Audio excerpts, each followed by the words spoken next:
இந்த அரபி மொழிய இஸ்லாமிய முஸ்லிம் உலகத்தில் அபிஷியல் லாங்குவேஜா அனௌன்ஸ் பண்ணது யார்?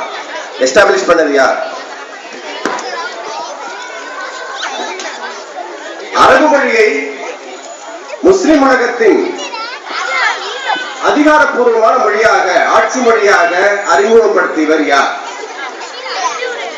நல்ல பரிசு இருக்கு, கொஞ்சம் மூளை கசக்கு. உமர் உமர் இல்ல,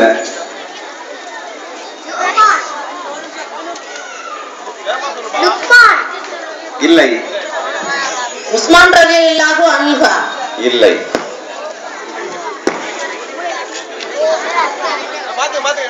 அரபு மொழியை அபிஷியல் லாங்குவேஜாக முஸ்லிம் உலகத்தில் உருவாக்கியவர் யார்? யாருங்க? இல்லைங்க. சவுதி சவுதி இல்லை.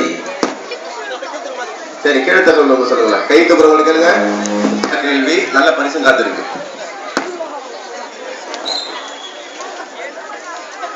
இன்றைக்கு உலகின் பெரும் பகுதியை ஆக்கிரமித்திருக்கிறது அரபு மொழி.